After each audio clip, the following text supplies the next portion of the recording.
we go. There we go. All right. So today we've got a really great lineup. We have several different speakers from different agencies who are going to share their data journey about centralization. So I'm going to go through the agenda. I'll tell you a little bit about who the CaDC is, and then I'll introduce our speakers. We'll go through our presentations, and we will have a little bit of time for facilitated discussion. So we have an opportunity to invite our audience and our speakers to answer some questions about their data centralization projects and what's going on, and then we'll have a few announcements at the very end. So for some of you who may not be familiar with the California Data Collaborative, we're a nonprofit. We really act as an association of water agencies who are really inspired to use their data to help them manage water better. And so we have many members from very small retail water suppliers to very large wholesalers, as well as some groundwater agencies. So if you're looking for support with your data and want to join like-minded folks who are really into this and really want to support one another, we welcome you. We're a very friendly group of folks. Collaboration's in our name, that's what we do. So we get together quite a bit. We have different ways for you to participate, whether that's an action team or committee or helping with a particular webinar or project, as well as coming together to share challenges about the data struggles you're having and find solutions. We also participate in research, but we also connect our members with academics and other researchers who are interested in helping them solve challenges and issues. And we have a whole slew of resources, many of which are free and they're available online through our online community. And I'll put that information in a slide towards the end.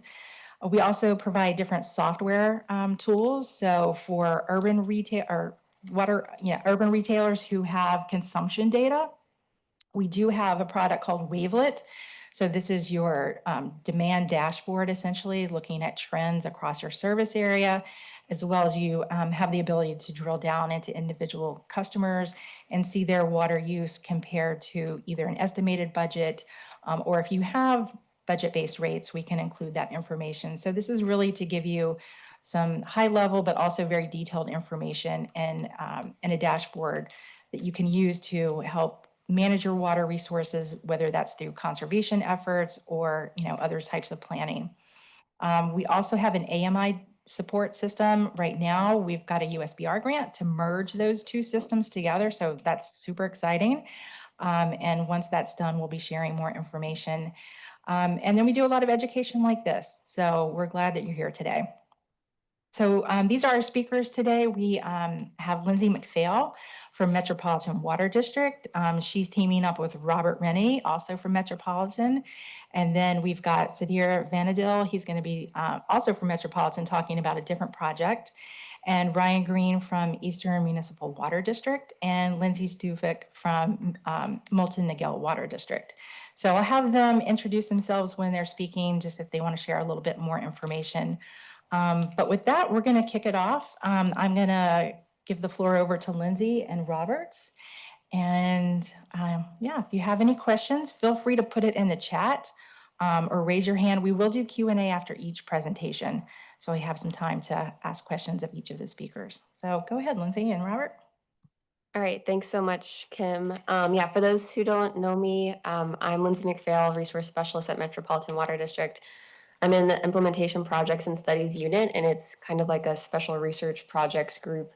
So we work a lot with open data. My colleague, Robert Reny, he can't come today. He has a conflict, but he helped me with these slides, and I have to give him credit because a lot of this work is his. So yeah, thanks to Robert. So I just wanted to say, with the theme of today's workshop being data centralization, I'll be talking about an effort within the Water Resource Management Group here at Metropolitan, and Sudhir, my colleague in IT here at Metropolitan, who will be going next, will be following me to talk more about a district-wide effort. So we'll get a smaller scale and then a bigger scale picture.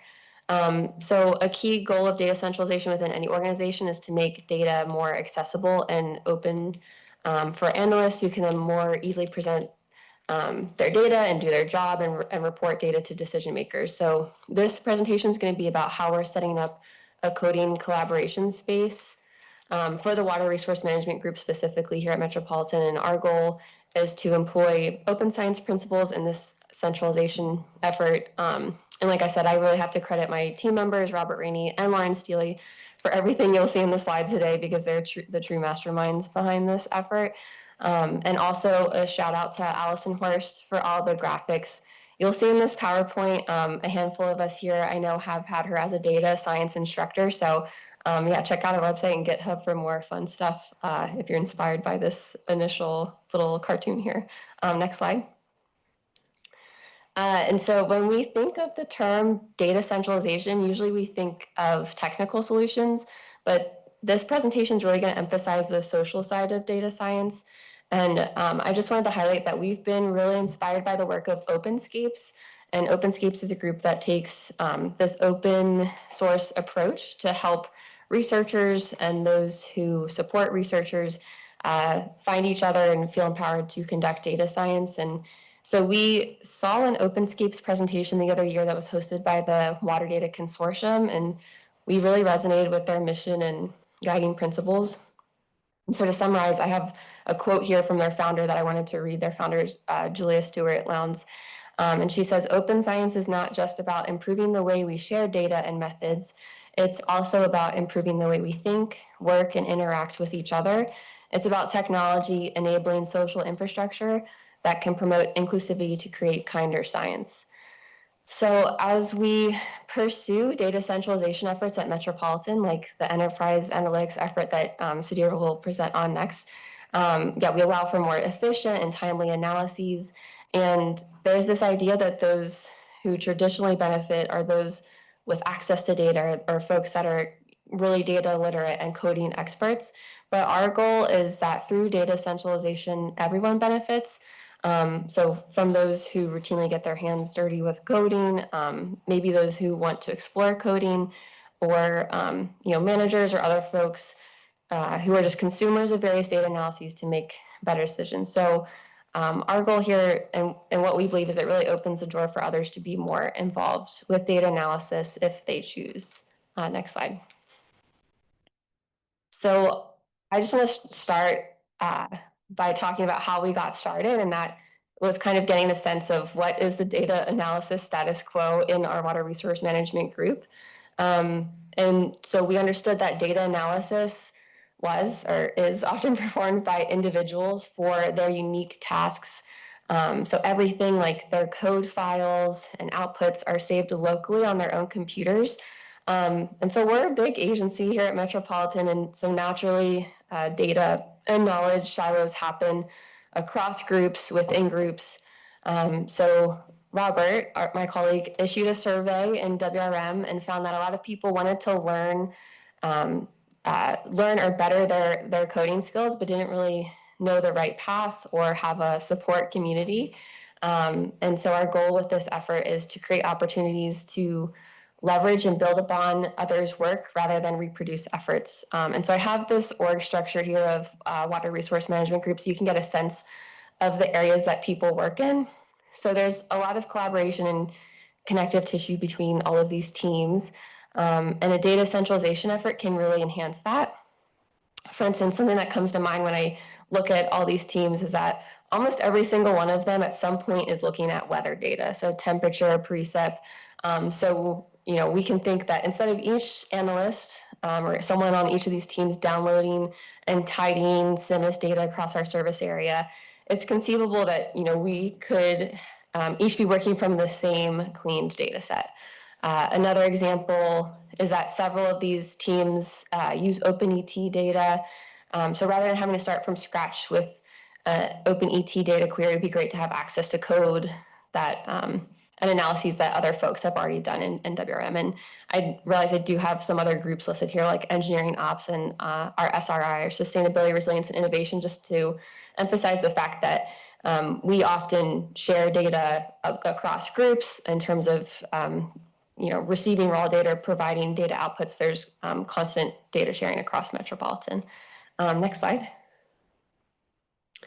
So just to reiterate, the goal here is to provide a path to learn data science, promote collaboration and knowledge sharing, and improve the lives of current coders to make code sharing easier in addition to the publication of reports and dashboards. So one of the key underlying motivations here is that we believe coding is very powerful and empowering, and that you don't need to know that much in order to get the real value out of coding. Next slide. And so what do we mean by learning data science?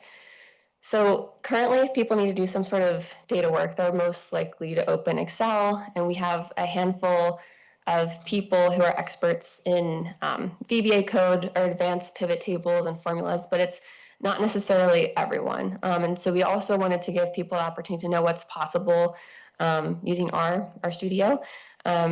Eventually, everyone in WRM could know who's good at Excel, R, Python, and who to ask for help when learning.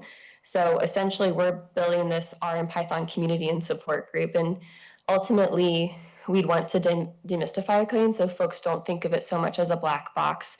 And getting past this learning curve to understand what's possible really empowers people to keep learning and keep asking for help. Next slide. So in terms of how we're trying to implement this, as I mentioned earlier, my colleague Robert sent out a survey in WM to first identify people who are interested in data analysis. He also led a first training session, which he called this leapfrogging training. So it skips some details, but starts with the basics so everyone can generally understand code. It's not necessarily a full out data science course with intense modules, but like I said, starting with basic concepts for people to understand generally what's going on when they see code.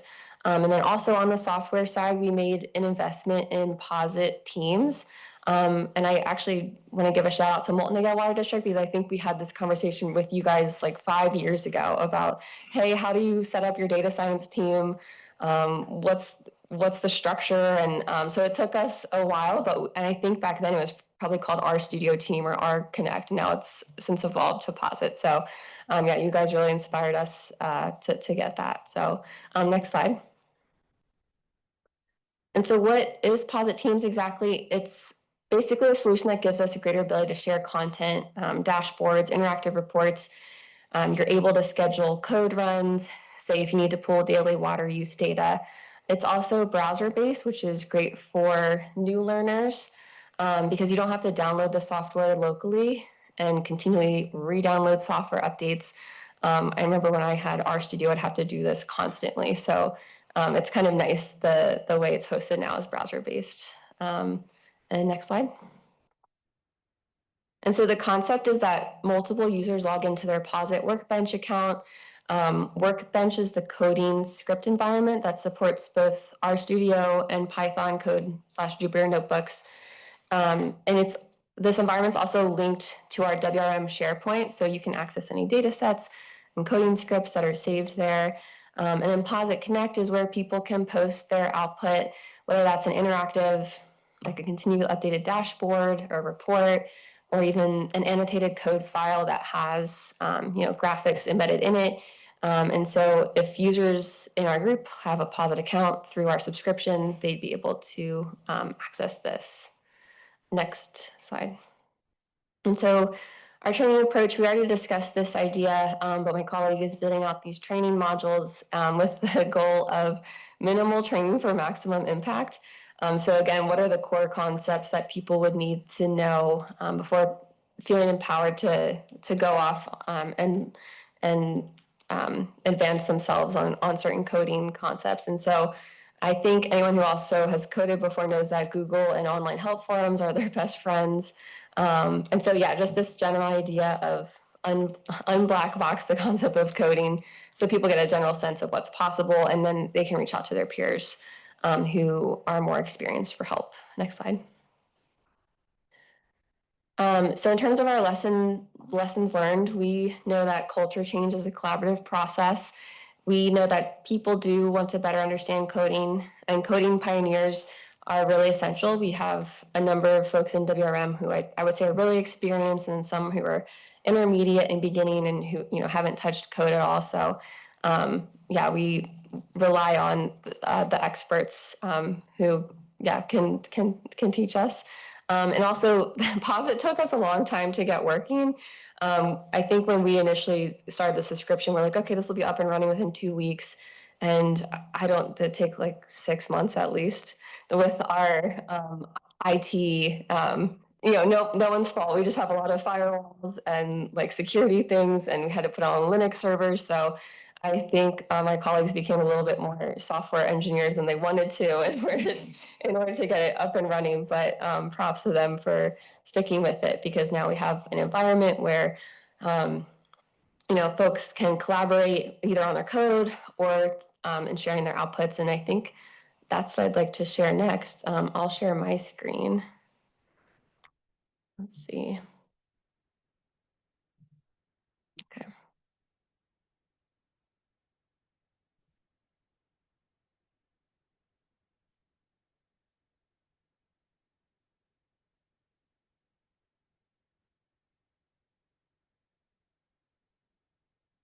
Okay. So I'm just going to show you some of the reports that people have created. And some of this is fake data. Like, as you know, there's no place called Melantopia, but just to give a sense of what people have worked on and what's possible. So this is an example of a dashboard that's pulling ET data from OpenET. You can see it graphically in a map, but also time steps monthly, over time, and annually. And that the breakdown here that you're looking at is different crops. So this is something that could be routinely updated, shared with people across our unit and with managers. So that's just that one example, and it's also interactive. You can hover over and see certain data features.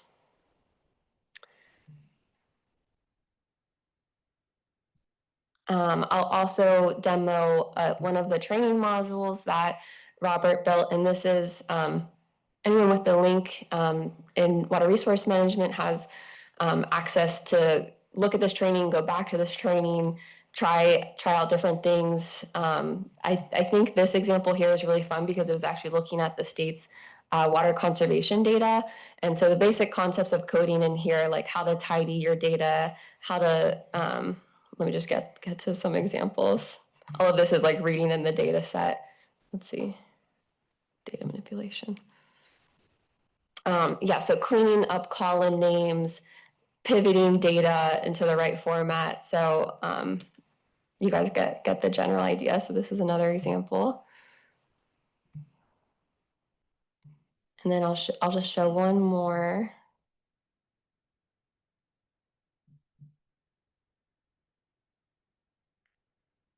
Again, this is an example of a report that's pulling in data across multiple different sources. So this is looking at OpenET data across different field sites. And you can also, this coder has kind of very specialized points across the time series to indicate when crops were cut, planted, other sorts of things in the cropping process. In addition, pairing that with delivery data from head gates and CIMIS data from CIMIS stations. So these are just some examples of things that people have created in water resource management they've put online that other people can see to get a sense of, hey, these sorts of analyses I could apply to my work. So it's really just kind of breaking down the barriers for people to understand what's possible and inspire folks to what they could be interested in. So I think with that, I'll open it up for any questions. I think we have a couple minutes.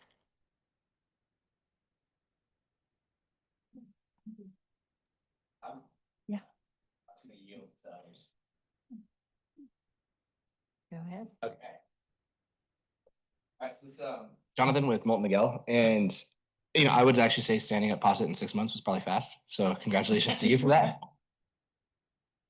Anyway, just take the nod while you can. Okay.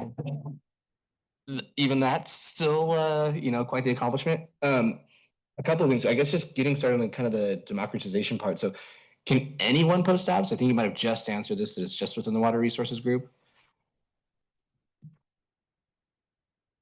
I can jump in. This is Robert, Lindsay's colleague. So anyone could as long as they're on the firewall. But right now we're like, there's kind of a certain number of licenses we have, and we want to make sure that like our group, like we maximize how many people want to use it before we kind of expand to like the other floors here. So to build off that then, how do you kind of curate all of this and make it so it's visible to others? The comment was that like, you can go in and see what others have done, but sometimes titles aren't the most descriptive or only make sense to the person that wrote them. I'm notorious for not documenting my work. And so I'm just curious, like, it's been a challenge for us as we, try to build this out and make things more accessible. People start to get interested. How do you make these things discoverable? Yeah, I think we're trying to still figure that out. Like we've made like a SharePoint site where theoretically people could go, but we haven't really shown it off that much. And I don't know, I think it becomes like hard to like give people a link and be like, oh, go here to figure things out. I think ultimately we have to kind of walk people through. Yeah, we're definitely still in process. As you saw when I was kind of navigating through the different projects, there's no naming standardization yet. We're getting there. It was more to get, we're in the stages of getting people up and running and using it and knowing that it's there. And then I think some next steps are definitely like, yeah, standardization of naming conventions. Because once you have, dozens of people on there, it would get a lot busier. So. I don't know what you're talking. And so then from there, and you mentioned it making it so that like chunks of code are a little bit more accessible. And I know one thing that we've done is like we have like the Moulton R function, and so like there's like a library or a package of functions that we don't have to keep writing the same get me meters all the way to account like query, like that can be written once and just repurposed. But it does still require getting over the kind of intimidation of things being code format. And so I'm curious where you see, code generative AI fitting in here, because we've seen a lot of engagement there from staff who aren't necessarily so familiar with code that are starting to use it to generate code. I feel like we haven't thought too much about generative AI. I think it is super powerful for someone new because they can be like, I'm working in R, here's a general description of my code or of my data and what I want to do. Yeah. And they could get like the solution super fast. So I feel like it would be super valuable, but we haven't explored what that looks like. But I'd be curious to hear like what it looks like for you. More or less like you just described. Okay. Yeah. Does anybody online have any questions? Feel free to raise your hand or put a question in the chat or the Q&A. And I wanted to just offer a comment as somebody that was also previously trained by Allison Horst. She'd be very proud of what you guys are doing. That looks very neat, very orderly, and I'm happy you guys had all her illustrations in there. It all comes back around.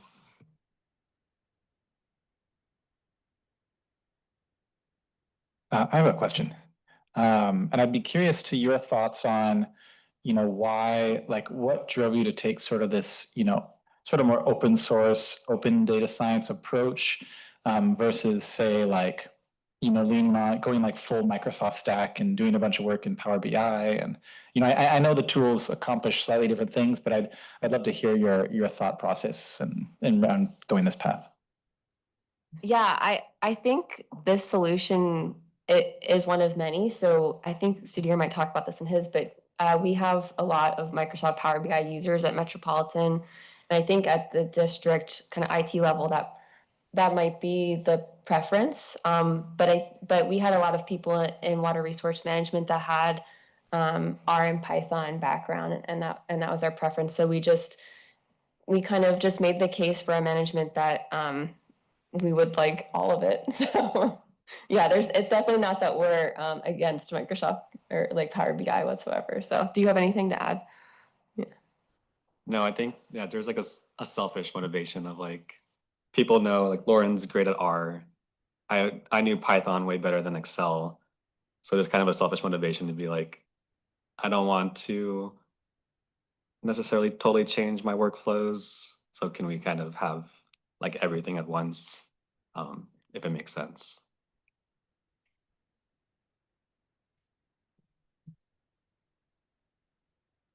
Anybody else? I have one quick question for data access. So, and how you've set up your POSIT Connect, how many people have access to it? Are there any sort of like clearances or permissions or sort of the IT security and engineering you're mentioning? Like, where does that come into play? Are you guys just in your sandbox, it's made, everybody can access it now?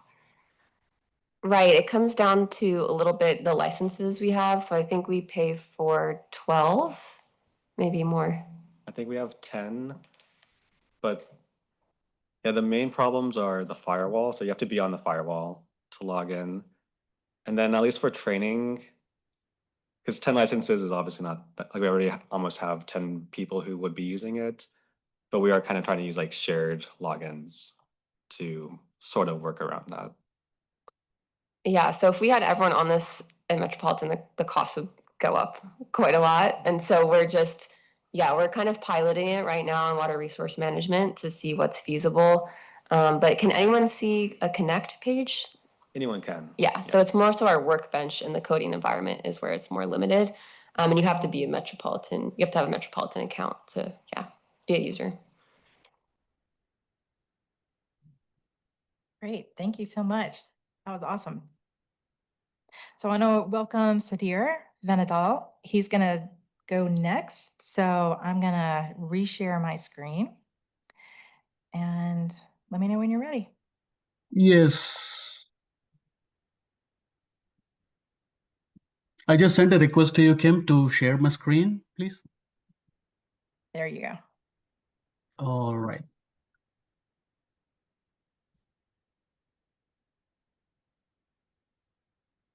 Sorry, I requested Kim so that I have the ability to share my screen because I just Yeah. wanted to show something from my laptop, which she cannot access. So here it goes.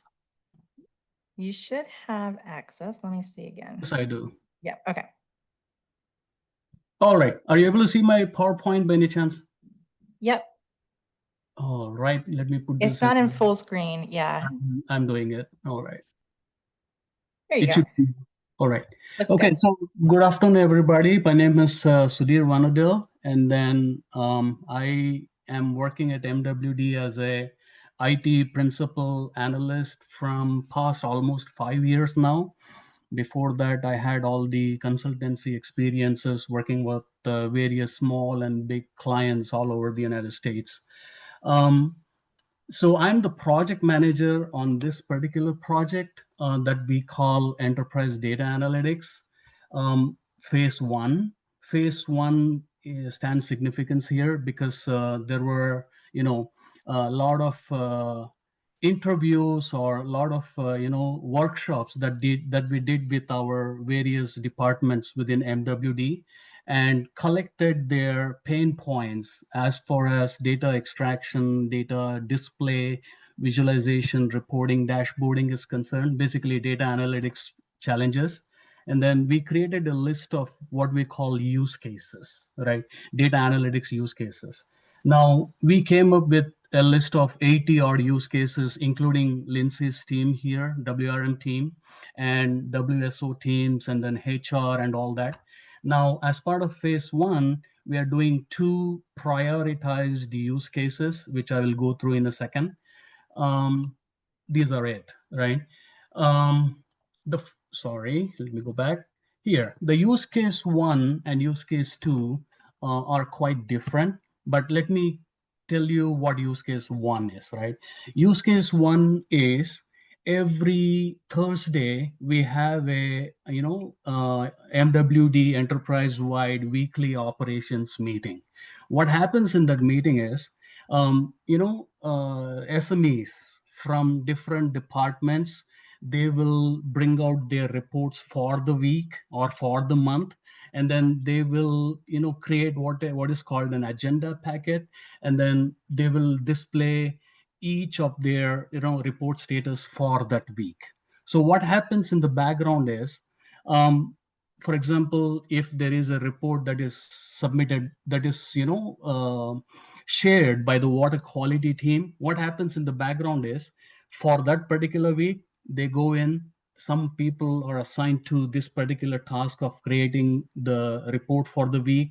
They do the data extraction manually. Sometimes the data looks like hey, download a PDF from, different reclamation website, for example. And then they look at the values corresponding to their report, they note it down in a piece of paper, and then create an Excel spreadsheet, and then collect all the data like this, create a Excel visualization, and then report it for that particular team. Imagine there are 12 different teams who, submit their reports on a weekly basis. So there is a lot of, what my point is, there is a lot of manual work that goes behind, and then, a collaboration that happens, and, a lot of chaos. So the use case one deals with automating these processes, including the data extraction, data collection, data validation, and then generating the reports, visualizations, so that everything is available in one single dashboard. That's the use case one about. Use case two, which we are still developing, both the cases we are developing at this time, work in progress, but the use case two deals with similar what I explained for the use case one, but it deals with the water treatment analytics. And then I mentioned some of the source systems. Some are in-house, applications, some are legacy applications, some are spreadsheets, some are websites, and all that. Let me go to the next slide. Any questions so far? I know we have a Q&A after my presentation concludes, but any questions, I'd be happy to answer right now. All right, take that as a no. Okay, why are we doing this? Lindsay in her presentation and Robert in his presentation, they mentioned some of the, I caught the word data silos, right? So what happens currently here is, in most cases, every department, creates their own report. Data is collected and then put it in some place, Excel spreadsheet or access databases or whatever means that is available for them. And that data is not consistent with the data that the other department uses, right?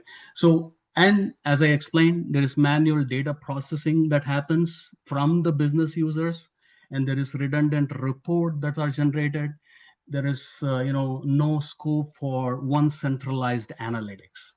And the second bullet point tells you that, whatever tools that we are currently using, I will address what tools that we are using in a second, but whatever tools, techniques that we are using currently in order to accomplish all these challenges, data analytics challenges, those are legacy tools, those needs renovation, and then, we need to rehaul what we were initially thinking, considering, we are becoming more and more, data centric is what I should call.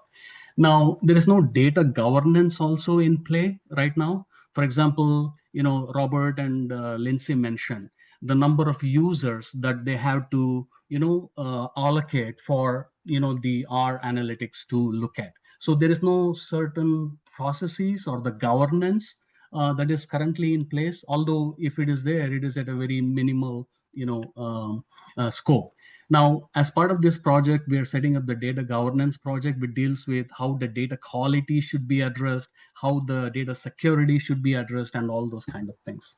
Now, the centralized, the topic of this particular, webinar is the centralization of data. So that is exactly what we are accomplishing, by implementing these two use cases.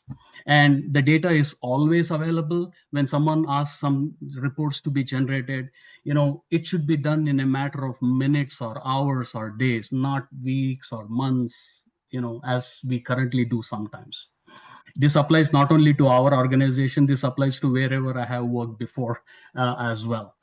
So the next one is, the single version of truth, what we call. There should be one source of data, consistent, clean, complete data that should be available for everybody in the organization. That is another key, feature or key requirement that we are addressing as part of this project.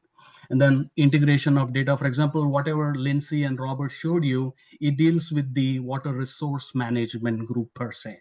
If you have to connect that data or integrate that with financial data or, operations data, then there is no means Again, we need to go back, scramble around for the data extraction, data collection, and then the visualization and all that. That main problem is what this project addresses as well. Again, deals with data centralization.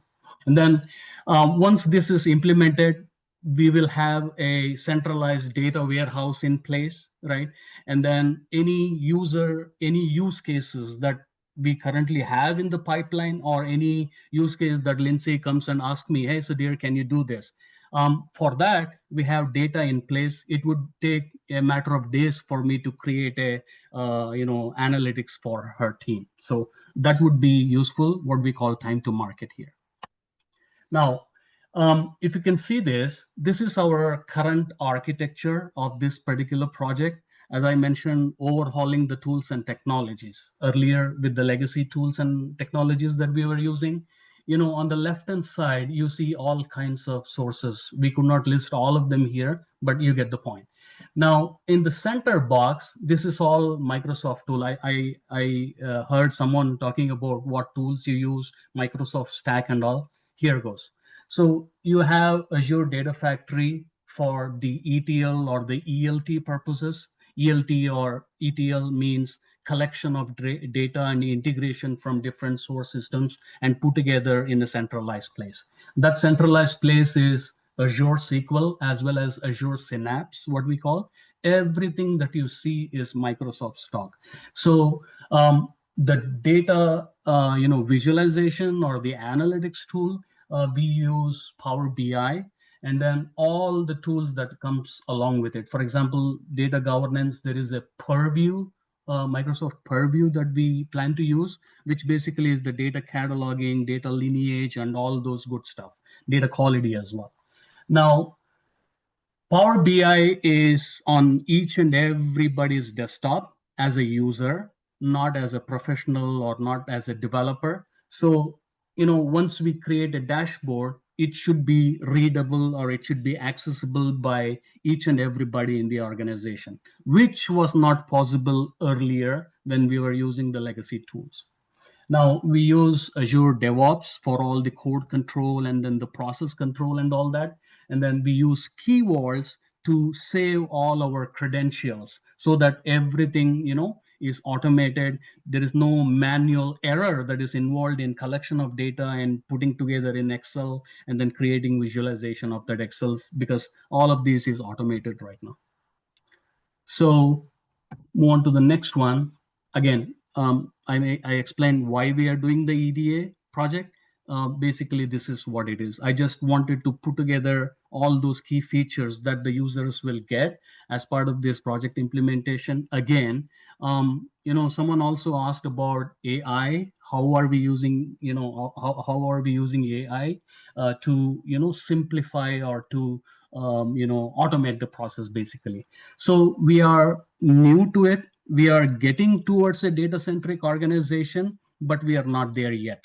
Once we implement projects like what Lindsay is doing, what we are doing, what other teams are doing, then we can talk about, hey, how we have the fundamental framework in place, the automation in place.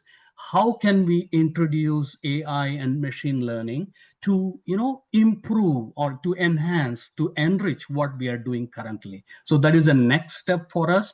Although some of the AI component we are using as part of the project, which I'm going to explain in a second. This is what it is, right? Now, this is from the USBR website that the user downloads. You see, this is a monthly or a weekly, I forget, weekly or monthly, but irrespective, this is a monthly file that we download. And you see there is a lot of information like, Moulton and then, San Diego and this and that. And so what our MWD data analyst does is they will read one of these line item here. They will look at the reading. They will inject that data into an Excel spreadsheet for their visualization for the weekly or the monthly or whatever frequency that they generate.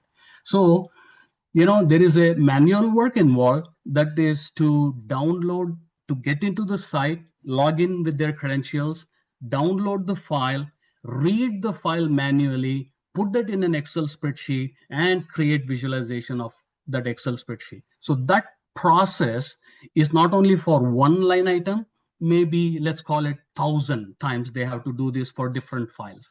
So that process we are automating it as part of this project with different scenarios. Let me explain the first scenario here, right? You see case one, you have LADWP data, and then that file is automatically downloaded to a SharePoint since it is a PDF file. Now we use Logic Apps and we use Azure Blob Storage to store the data, but Azure provides something called document intelligence, which is AI powered OCR technology, basically. So it will read, once you, train that particular process to use this particular file on a regular basis, on a weekly basis. So the tool is, intelligent enough to understand, hey, I have to look at this particular line item. For example, Alabama Gates, currently it is 2079.53. Now it might go in the next week to some other value. So it knows that it has to read that Alabama Gates, whatever temperature that it currently shows for the weekly file, and then it will automatically store that, and that is what is propagated to our reports or analytics dashboards. Okay, so there is a tedious manual data processing that is currently unprogrammable with our tools and techniques that we currently use, which is addressed by using these flexible tools that Microsoft Stacks provides us. That is a rehaul is what I called earlier. And then this is why I requested Kim for the ability to share my screen. I have a water operation dashboard, which corresponds to the use case one that I explained earlier. I just took a screenshot of that and put it slanted here. But let me go ahead and open the actual dashboard. As I told you, this is still work in progress. The timeline for this to be completed, both the use cases to be completed, is the end of this year, around December, before Christmas. This is how it looks like, which was not possible before from various Excel spreadsheets. There are 19 reports per se as We're part not of this. seeing it just yet. Oh, is it? It looks like it's trying to load. Oh, okay. Sorry, my computer is faster than the relay. Sudhir, I think you have to screen share Yeah. the web page instead of PowerPoint. Oh, I brought that into the same window, but let me do that again.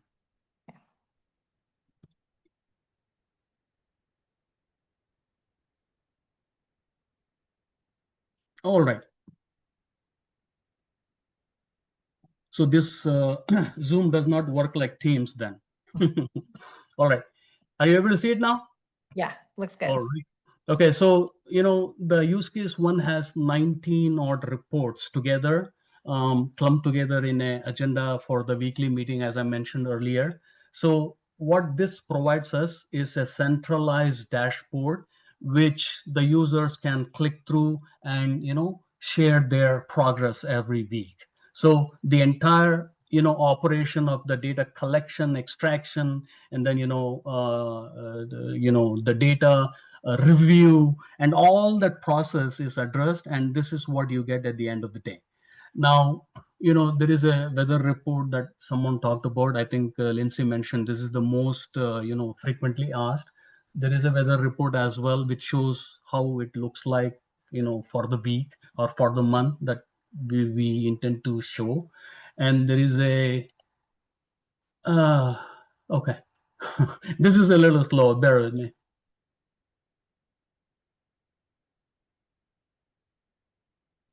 But you get the idea. So it looks cool. Everything is in one place. The user, as I said, everyone in the organization can take a look at this and use it for their purposes. I will end my presentation right now. I know I have used up a lot of time, more time than allocated, Kim. My apologies. Any questions, I'll be happy to address. Yeah, Marina. I have one quick question back on the YEDA slide where you mentioned finding a single version or one truth with the data. So my question is, what's your process if there are multiple good sources of data? Say for weather data or ET, how do you pick that one version of truth? That is very good question, Marina. Now we have something called master data management processes, right? Which basically deals with, there is if I give an example, right? There is a term that we use regularly in MWD or any other water department called acre feet, right? Trust me, when I joined MWD, I did not know what AF is, right? So what we are trying to do is this AF comes from, for example, a Silverwood reservoir, for example. So that has a acre foot level of say whatever 700. Now that same data is shown in some other website or in some reader, the sensor, and the value for that comes in 3 different source systems now, and each time the value is the same. However, the term that they call is different, which basically tells me that, hey, for this single version of truth, there are 3 different sources. Which one should I take? Although in this case, it shows the same value. So for that, we use what is called master data management, which basically looks at, I give this example every single time, right? Disney has resort, Disney has, theme parks and a lot of other business. If I am a customer on theme park, my name is Sudhir, V. If I'm a customer at say resort level, my name is Sudhir Vannadil. But Disney has to know that Sudhir V and Sudhir Vannadil are the same people. So what they do is they use master data management and they look at all the credentials like my phone number, my driver's license number, my this and that and all that. And then they determine using the master data management technology that, hey, Sudhir V and Sudhir Vannadil are the same people. Let's make Sudhir Vannadil as the master, and then Sudhir V and Sudhir and all those are subordinate to this particular record. So that way, we are going to address the single version of the truth, if I answered your question. I have a follow-up to that, if you don't mind. How do you validate that or audit that and to ensure that it's 100% accurate? Right. So master data management is a complete, different category. It's a tree, not a branch, right? Now there are supposed to be data stewards working full-time or part-time or whatever, depending on the nature of how frequent this is. But there is a customer data steward that should be allocated for this. There should be a product. If there is a product MDM implemented, there should be a product data steward that should be in place, who looks at all these things and make a determination that, Sudhir V and Sudhir Vannadil are the same people.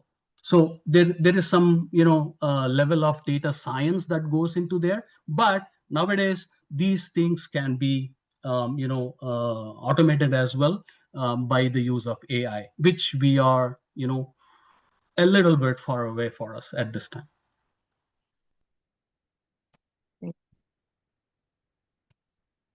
And I had All one right. more just on that conversation, if I may. So you mentioned there's currently no data governance final structure set, but you're working on that process. Can you describe a bit of what are your main priorities sort of in the conversation we were just having, and if that's being done internally or by a consultant and sort of the longevity of this that? is being done by a consultants that we RFP'd, and then all that. They're helping us out with some of these stuff like data governance. Data governance is new to us, and there is a lot of things that goes with this, saying that data pattern recognition, and then there is going to be the data quality framework. For example, if a source did not the user did not get to download a source because it is not available, what should happen? So that process is not there. Do we need to use the previous week's data, or have to wait for it? What should we do? So that determination of the data governance itself is not in place, and that is what we'll be using Azure Purview for, to control the data pattern recognition, basically the entirety of the data governance process. So we have one question from the audience online. So how do you envision the Power BI semantic model, the data model evolving? One semantic model for the whole enterprise or multiple semantic models? Multiple. Currently, we are dealing with two use cases currently. There will be a data warehouse with one model built in for all the departments, all the application and everything. However, when it comes to the Power BI, we want to provide self-service capability to power users like Lindsay and Robert, right? Lindsay and Robert are my customers. I am in IT. So they should not be scrambling around for the data. Instead, they should be able to take their model, integrate with my, Power BI semantic model, and to create their own self-service report. That's the idea, and that is why each what I call a subject area dashboard, has to be having a separate semantic models. Okay. So I think that kind of answered the second part of that question is if multiple, then how would you provide a unified view across different business areas? Yep. Okay. Awesome. Thank you so much. That was amazing. Next, we have Ryan. So I'm going to reshare my screen. So if you could stop sharing your screen, Sudhir, that would be great.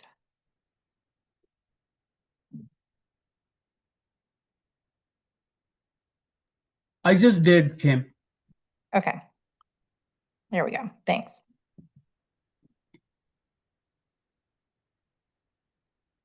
Okay, so Ryan Green, he's with Eastern Municipal Water District. I'm going to hand it over to you. Just let me know when you want me to advance the slides. Hi everyone, my name is Ryan Green. I'm with Eastern Municipal Water District. I'm a Management Analyst 1 in Water Use Efficiency. And I'm going to be going over how we're centralizing our rebate data from kind of the multiple different sources we have right now into one condensed source so that we can report easier on it. You can go ahead and change the slide, Ken. So here's kind of just like an overview of our current data ecosystem, I guess you could call it, within water use efficiency, specifically for the rebate data. So we get a monthly EGIA report emailed to us from our external rebates, so from Met, which then gets input into SmartWorks Conservation Manager.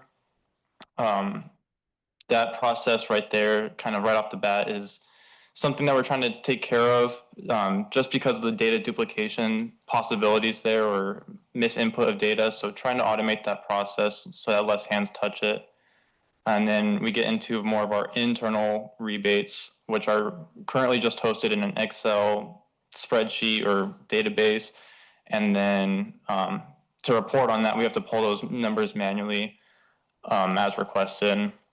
And then kind of just the legacy programs, so the programs that don't exist anymore, but are still in our ecosystem, because if we did need to go pull back those numbers, and those, from what I've seen, are kind of more spread out, and some not even tracked in a spreadsheet, but just PDF invoices. So trying to go through and consolidate all of that.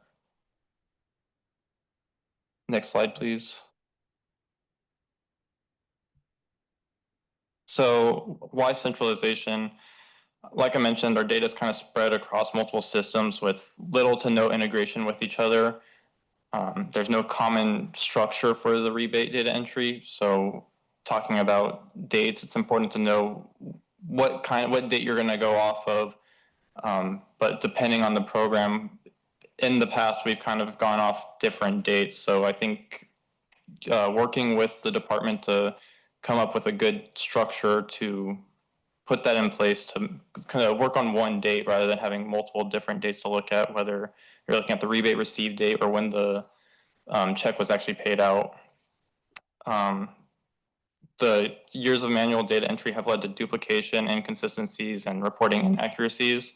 So looking at data that's been hosted in multiple places. So when you have someone trying to collect a report to report numbers on, you're going to end up with different numbers just because a data record might not be in one location than when you're looking at another. So trying to get those all together and get rid of those duplicate and the historical records, trying to validate those just because there's limited data on that. And like I said, it was kind of left up to manual entry in the past. So making sure that either if something changed in the rebate, or there wasn't a check issue date for that rebate, kind of seen in the screenshot there, that those are getting input before going through and consolidating all the data. Next slide, please. Currently, with the way the data is, there's kind of a limited real-time visibility, just because there's no, like I mentioned, there's no integration with each other. So whenever we have a data request, we have to manually go in and validate each and every request rather than being able to pull it up on a Power BI dashboard and just saying, here it is. And then just it's difficult to scale and automate it with how we have it with different data sources that don't talk to each other. Our goal is to get it into Power BI reports where the user can go in and get whatever data they need and at whatever time, get the most up-to-date data, but with how it currently is, there's no process to automate that. Next slide, please. So where we're headed, to create a single source of truth for rebate program data, just bring it all together. Like I mentioned, standardize the data structure and terminology across the different programs to allow for consistent reporting. So making sure that we're reporting on one date rather than having 4 different dates to look at for different programs, and using the same terminology across each single one.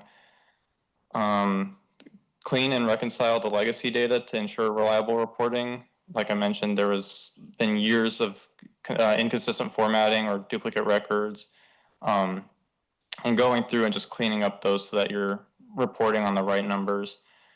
Automate the manual workflows to reduce redundancy and increase staff efficiency, because in the past it's been kind of a pain to go through and do this manual data entry every single month and make sure it's getting in right, and sometimes it's not.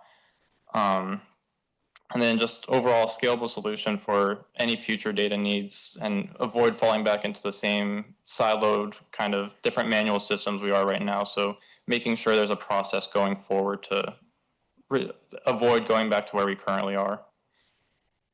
Next slide, please. So where we are right now, we've identified the different sources of internal and external rebate programs that we do need to bring together. And I've worked with our team to create a data structure for future integration and kind of determine which rebate programs can go together. Not every rebate program needs its own table in the database that can be consolidated into one. And then we flag data that might no longer be needed. Going back, like I mentioned, there's some duplicate data, or looking at, like in the past, we've tracked addresses for each rebate, but getting that into our data warehouse, we already have location data based on the customer account number. So there's no reason to duplicate that data in the database. And we've begun cleanup of our rebate program data. So just removing duplicates and going through and reconciling the historical entries, which has been kind of difficult because trying to trace back the source of truth from 5 to 10 years ago for a certain rebate, it hasn't been the easiest, but we've started that process. Next slide, please. So those are the things that we kind of have already done, and then now going forward, we're starting the process to automate data ingestion. So working with IT to configure a SharePoint like drop zone file for the consolidated Excel files until we can get fully automated data pickup like via a SFTP or something. Our goal is going to be to have it all in one area, at least for now, so that it can get picked up into the database and then on a reoccurring schedule, so we can get into a Power BI. And then we've initiated coordination with Metropolitan to automate some of that EGIA program data coming over, just so we're getting more regular data pulls, and it's reducing the manual entry and the possible errors that come along with that, such as like duplication or typing a wrong account number in or something like that. Next slide, please. And then kind of envisioning the future of what we hope to eventually get to with this is a fully automated rebate dashboard to remove the need for manual updates that we currently do. So I attached a screenshot of a report that we currently have for our GM weekly letter. Kind of gives an overview of the past month and how the rebates did, but this takes time to go through each different Excel sheet and pull the right numbers and make sure those numbers are correct. So if we could get this automated, that would be kind of our main goal. And then, like I mentioned, getting it into the database alongside our customer information. We would really like to target individual customers for more tailored outreach based on the rebate data. And once we analyze how certain customers are doing after participating in a given rebate, and then kind of goes into the data-driven program targeting, using predictive analytics to determine, based on history, if this customer participates in a given rebate, what are their water savings going to look like. And that is all I have, so I'll open it up to questions now.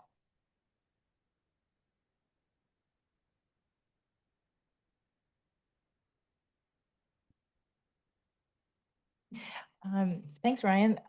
When you started your exploratory phase, did you look to see if there were any software systems that were already available for processing rebate data? I know that several of our other members are struggling with this as well and looking for support. So I don't know if you had a chance to, vet some vendors or look to see what was out there.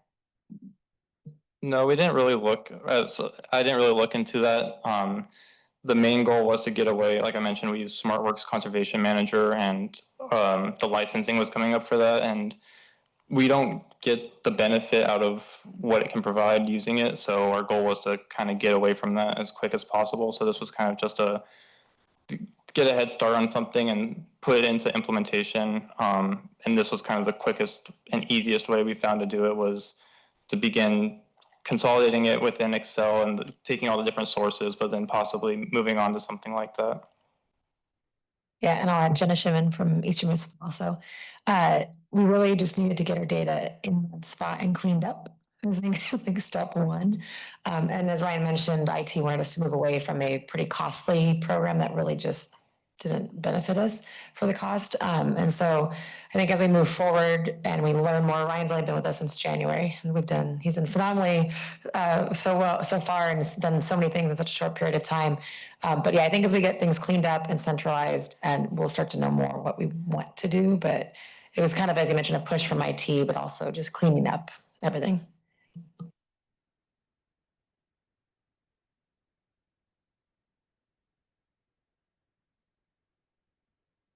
Yeah, so you talked a little bit about, your, some of your next steps, your vision of being able to use this sort of unified rebate data for, things like program targeting and stuff.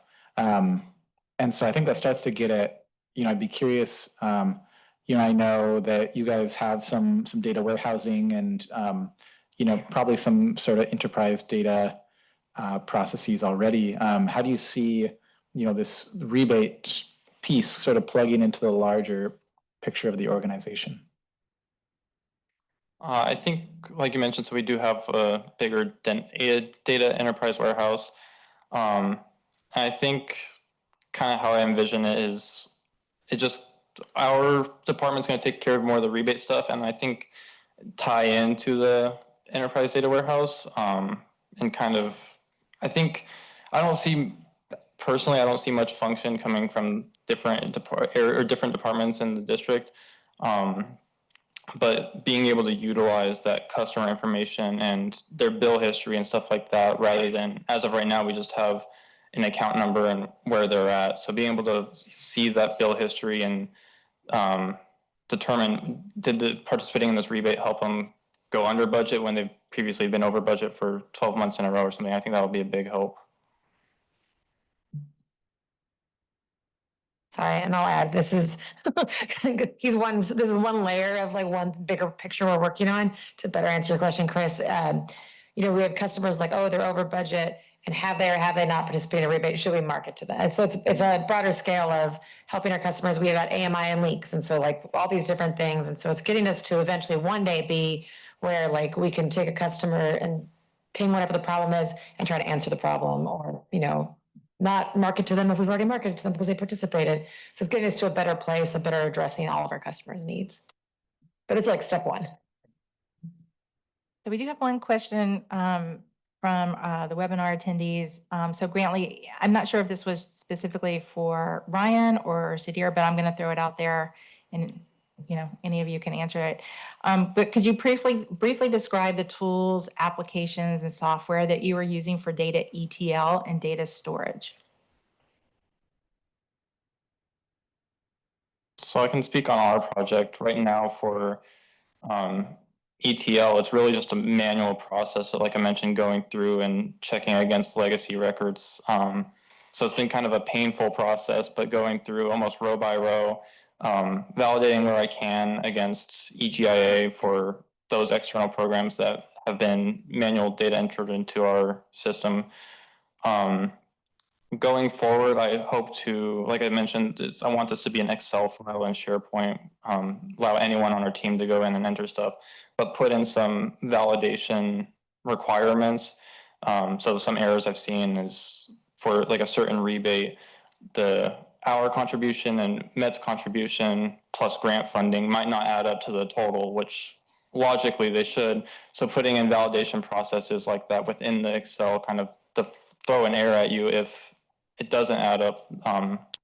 That's my initial thought for validating stuff like that. And then going into the data warehouse, kind of just what we already have. So using Power Automate to pick up that file from SharePoint and getting it into the data warehouse. Great, thank you. I don't see any more questions, so thank you, Ryan. So next I want to welcome Lindsay Stuvick from Moulton Niguel Water District.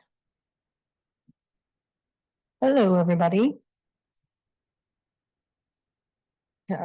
Yes, so my name is Lindsay Stuvick. I'm our Sustainable Resources Officer at Moulton Niguel Water District, and today I'm going to be sharing about our current initiative called Blue, Moulton Blue. It's called Building and Leading Utility Ecosystem, and I'll get into that just shortly. But first, I want to introduce a little bit about the district. So if you can go to the next slide, please.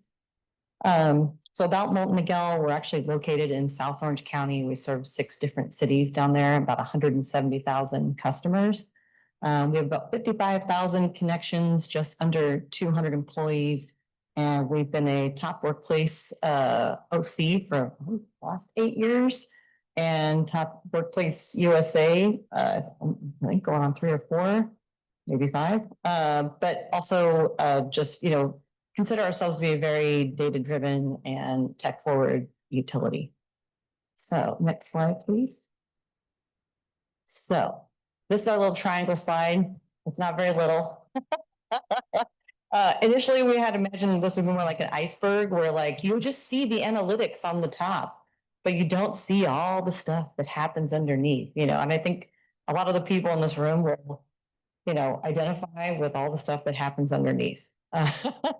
Because it takes a village, and this is really what Blue is all about, is like an initiative that gets people involved and helps them identify and see themselves as part of the process and where they are in that process.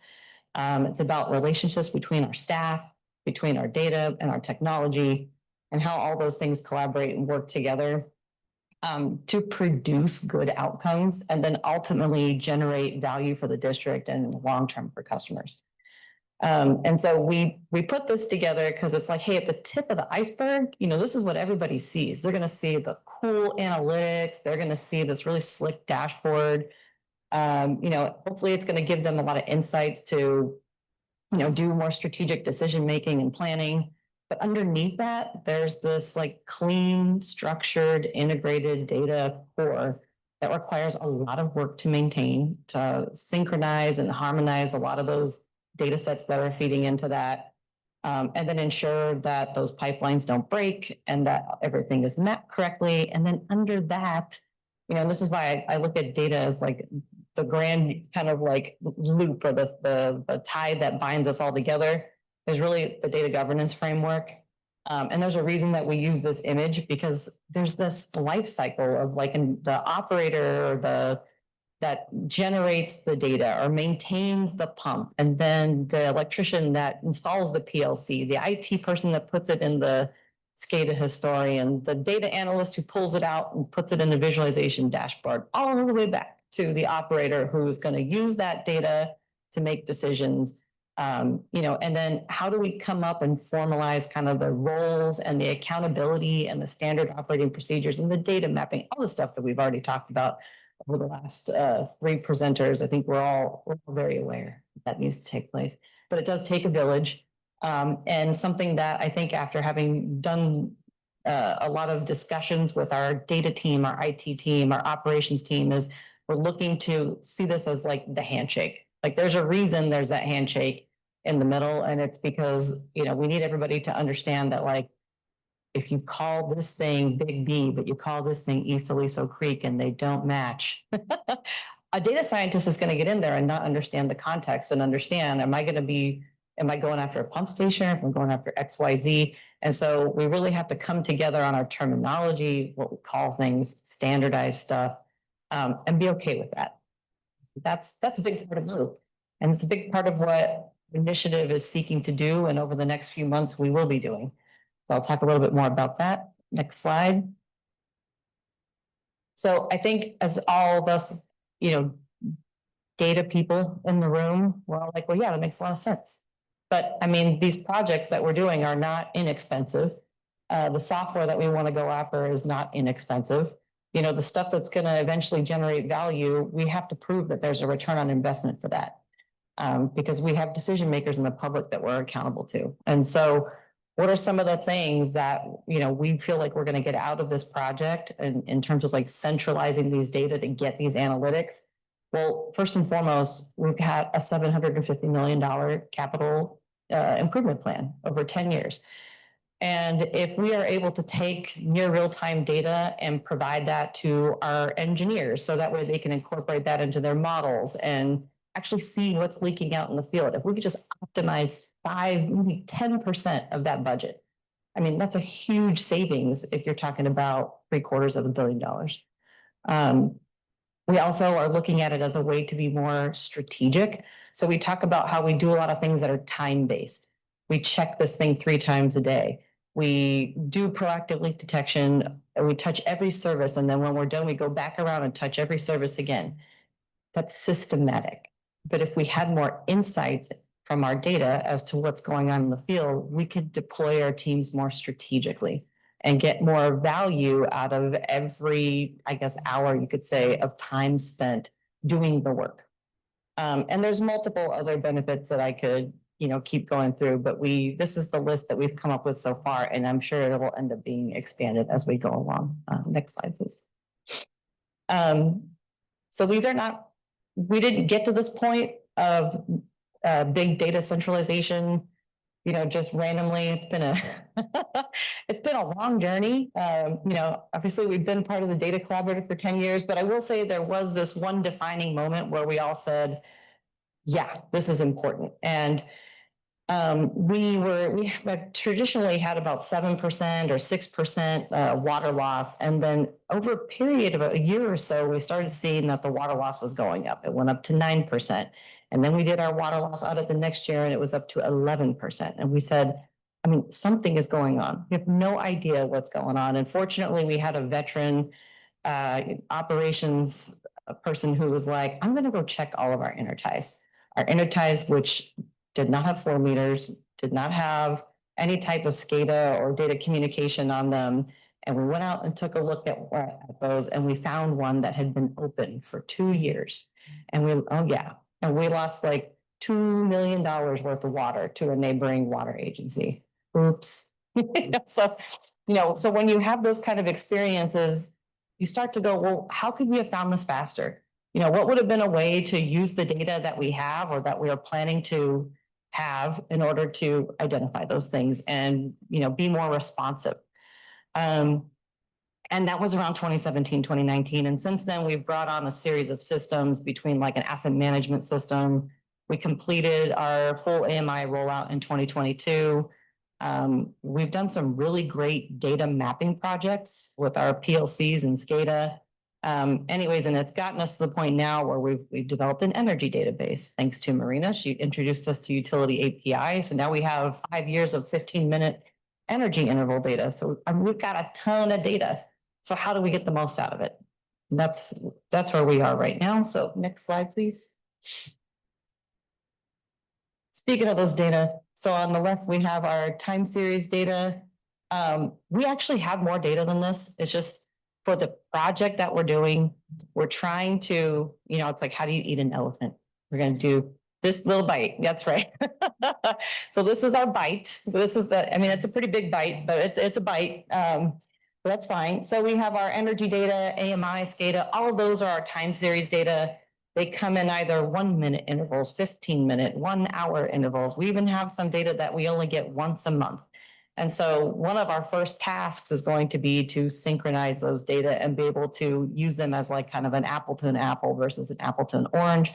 Over on the right, we have our system and asset data. Our CMMS is our vertical asset registry as well as our work order system, which we just brought on within the last few years. And that has really created the backbone for this infrastructure because we are tying a lot of our other data to, you know, relationally to where those vertical assets are. And then similarly, like with GIS, fortunately, when we brought on our vertical system, it was done in a way that integrated well with GIS. So those two systems are very well lined up, at least in terms of like naming convention, and they're linked. And then we have some hydraulic models. And if you've worked with hydraulic models, I won't say anymore. Next. We'll get there. So we did a series of workshops, and this was about 2.5 years ago now, where we worked with our engineers, we brought our operators in, our executive team, our IT, our data team, water resources, I mean, we brought everybody in. And we're like, hey, if we gave you all this data and we made it like synced up and, you know, in a dashboard, what would you want to see? And I'll be really honest, this is what we got. Yeah, well, exactly. I mean, these are new concepts to people. And I bring this up because it's hard. I mean, Jonathan and I have been doing this for 3 or 4 years now, trying to get people to envision what they could do. And I think, you know, having this experience, it helped us understand what we needed to do first. And the first thing is you got to do some type of prototype. You've got to get it so people can engage with it, understand the value of what they're going to get out of this effort, because they're busy. They have other stuff to do. They're subject matter experts in something else. And, you know, we think data's cool, but they may not understand what they're going to get out of this effort. And so first and foremost, that helped us out. But what we did hear during those workshops is that they really want to have, when they get data, they want to be able to trust it. They want it clean and they want it accessible. Okay, cool. That's at the bottom of the onion. We call this our onion slide. You know, but once they're able to get it, you know, then we want to be able to actually extract some information out of it. We want reports, we want analytics, we want trends, and then, and we went from crawling to walking and then to running. You know, we want to be able to actually get some predictive analytics out of this and, you know, basically use it for training, like flight simulators, AI, to get some more value out of these data. But we did come up with, as part of that series of workshops, 3 primary use cases, and we've built them into a structured, I guess, timeline. So if you can go to the next slide, this is the first use case that we identified and that we're going to be doing, I guess you could say, in the next year, hopefully. I would tell you so much more, but we have a board meeting tomorrow where it will be this whole project is being considered by our board. We still are planning to do these types of mass balances and stuff like that, but the actual software is going to the board tomorrow. So have me come back in 6 months. This is my cliffhanger. Okay. But either way, so digital leak detection, as we all know, most of us are doing this stuff at like the scale of the entire service area. You know, we do it once a year. It's part of the audit. You know, but if we had something like this, I'm calling their DMAs, but we're calling them like digital water loss zones. If we had the ability to take our pressure zones, piggyback off of those to make DMAs, we could be able to track these data. If it was coming in continuously and cleanly, we could perform those mass balances every day, every week, every month, depending on what the appropriate scale is for that DMA. And again, this is going to help our proactive leak detection team, you know, be more strategic about where they spend their time. They may want to spend their time more in our 650 zone than they do in our 750 zone because the 650 zone may have more leakage. And again, just trying to be more strategic, and it will also help support our capital infrastructure program, as I mentioned. So the next one, following kind of on that mass balance approach, we want to do a mass balance in the sewer sheds, so those sewer sub basins in our wastewater collection systems, and start continuously monitoring I&I. So back in 2019, we paid, I think, up to $750,000 to do a study on I&I in our service area to help us identify like where we're getting I&I, optimize our sewer program. And that study was just done on, I think, 1 or 2 zones or 1 or 2 sewer sheds. And it was only for 1 winter. But being able to do this project, we'll be able to continuously monitor it for multiple winters across all of our sewer sheds. So like you're infinitely presenting, or you're immediately presenting that value of like, you know, $750,000 for 1 study and just a portion to a much larger area over a much longer period of time. And then again, being able to, you know, now bring on more data sources like weather and maybe start anticipating some of those weather impacts and possibly even predicting them. Oh, I keep hitting my laptop like I'm advancing the slide. Next slide, please. It's only because I can't see that. Anyways, and then finally, we've been doing a ton of work on energy management and predictive maintenance. One of the feedbacks that we got from our operations team is that they want to go from time-based to condition-based and eventually to predictive-based maintenance. And so we'll be doing that in our 3rd year. And that's, again, just trying to optimize kind of like your physical and staff resources and, you know, optimizing your budget ultimately. So next slide. So we've worked with a few vendors up until now to get to this point. Most recently, we worked with Black & Veatch to do a digital advisory, I guess you could call it just support contract. This is a kind of a cool slide that came out of it, you know, because they were talking about like, what does this journey look like? And there's like this analytics planning portion. And then you really have to do a hard look at your existing state and, you know, where you want to go. And then look at that gap analysis and what's in there.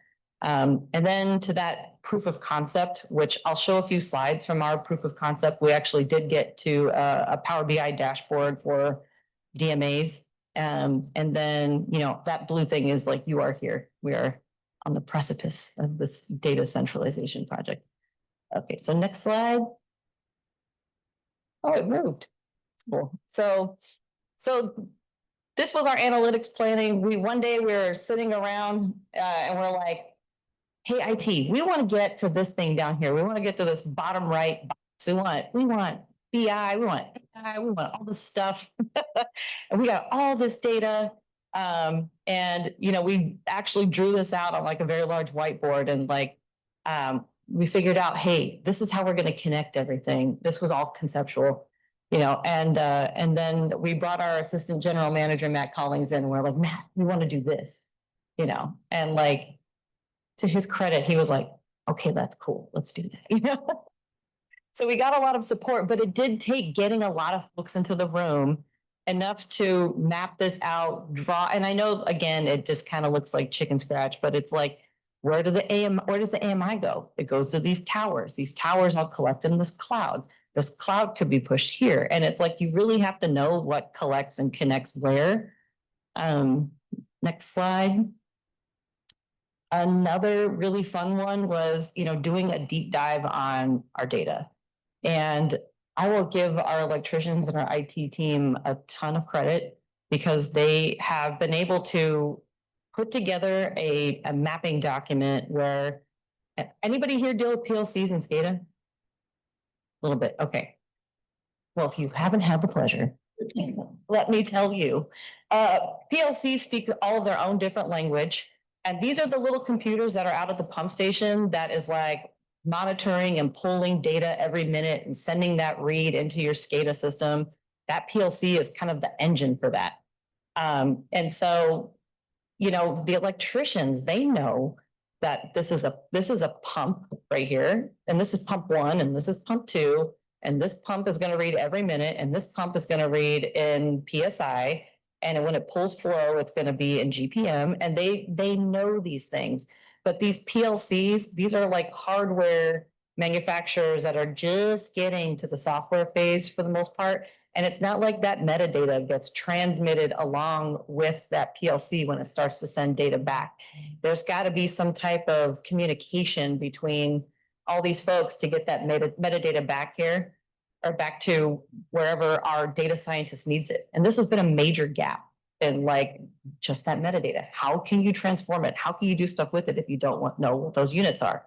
And so, because we have thousands of PLCs, it would have been very challenging to go back and reprogram them. But because PLCs can do like their own form of edge computing, we can standardize the units that they're in.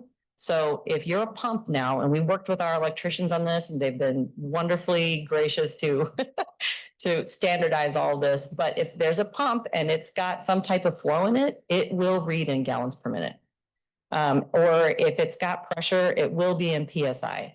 And so we sat down with them and created kind of this data standards to avoid having to go out and find different solutions to this metadata problem. Hey, let's just make sure that we have at least one read that's going to be in the standardized format. So when we ingest it, we can use that data. You can borrow that. It's a good one. Okay, next slide. Back to that data governance, we are very similar to Metropolitan, looking to take a lot of what we find out to that data governance process. And this was that existing state and gap analysis. They're like, hey, you guys all have great individual systems, and your people know how to talk, but your systems are siloed. We need you to work together. And then where are you going to document all of that? So we've been looking at like a Microsoft Purview platform similarly, but that is another outcome that came out of this process. Was it's not enough just to agree. It's got to be documented somewhere. You know, we have to know the standard operating procedures, because it can't just be the guy who's run it 25 years and knows how to do it. You know, what if he wins the lottery tomorrow, and the new person steps in? We want to collect it the same way. Well, if there's a better way, let's document that. So anyways, that will all go into a data governance platform. Next slide. And this is the slide I left out. I can't believe I did that.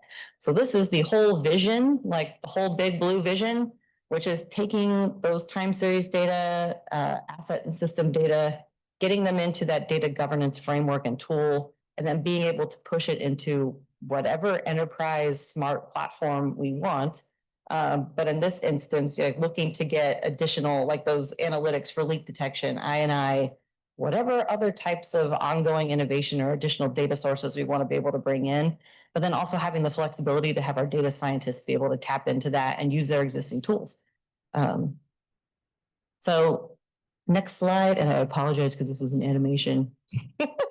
So I wanted to show just a little bit about how we did this. This is getting into our prototype, and then I promise I'll wrap it up. So this is our data mapping kind of outline. We started with our CMMS system, which is really our backbone. It's, it tells us the site, the facility, at which facilities, which assets do you have at those assets, like a pump station. What are the sub assets? Pump 1, pump 2, flow meter, et cetera. That's really our asset hierarchy. Go ahead one more time. And then this has been a really fun one. Pulling the SCADA tag and connecting it to that. There's thousands of SCADA tags. Like, it's like a needle in a haystack, right? And not everything in the SCADA system is standardized. So we've been really looking at a way to try to standardize the naming conventions within SCADA. So that way they're translatable to our other setups. So this mapping document is actively being developed, and we're starting with our potable distribution system because our first use case is water loss in the potable system. But next slide. Then we're going to, again, leveraging the PLC SCADA tag mapping. You can just hit them all. Go ahead. And then right there. Okay. Yeah. So, and then again, I mentioned we have utility API. So we're bringing in like interval data, 15-minute interval data for all 105 of our energy accounts. In addition, all of the bill data. And then we've been able to link that up at the facility level. And that's the interesting thing. You have to look at the hierarchy because the energy meter serves a bigger site. The SCADA data, which is like kind of at the micro level, like that's just coming from one little flow valve on one pump station, which could be one of 10 pumps at a pump station. So you really have to look at the hierarchy of how you're doing this relational like mapping.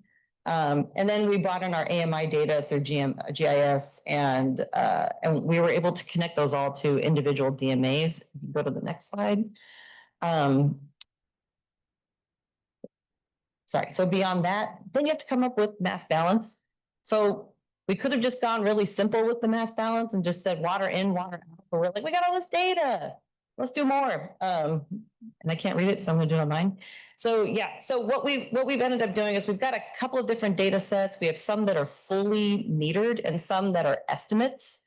So I'll walk through those. Our DMA inputs. So for each DMA or pressure zone that we're going to be using to monitor water loss, we have like the pump stations or that are feeding that zone. We're going to be subtracting out some reservoir level changes because you have to be concerned about how that floats. We're taking out all of our consumption output from AMI.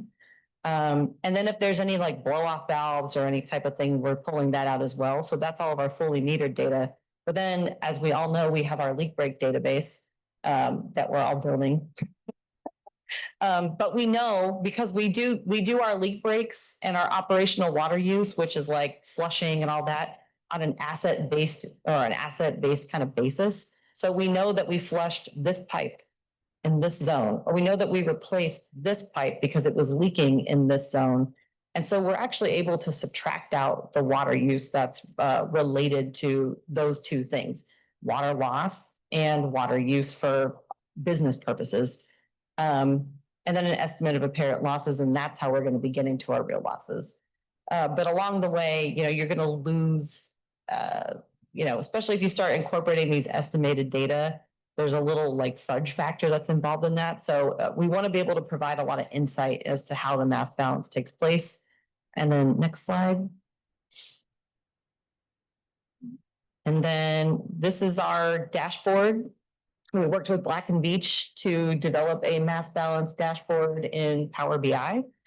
And so it's dynamic. We started with 4 different zones. And we were able to pull in, we were able to pull in all of those fields that I mentioned in the previous slide and be able to really slice and dice and look for water loss. Again, as I mentioned, there's other things that will cause your values to be off. And this is where it became really helpful to have this prototype. We brought our operators in and we were like, this is what we're talking about. Like, this is what you're going to be able to get. And if you go to the next screen,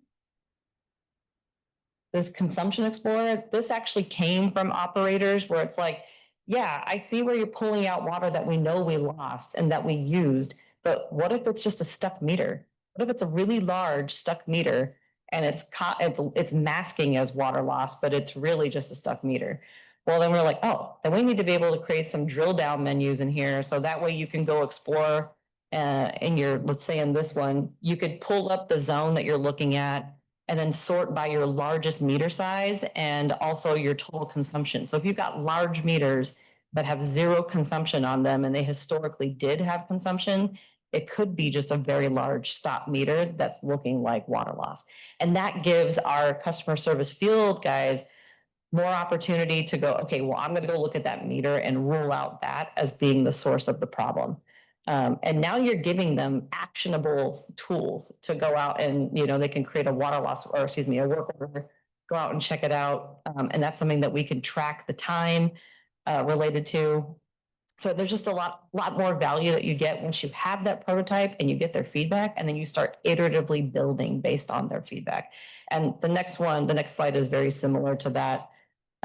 which is like, you get down to the individual meter and you're like, well, was it at zero for a long time? Oh, nope, it might have dropped off to zero just in the last 3 days.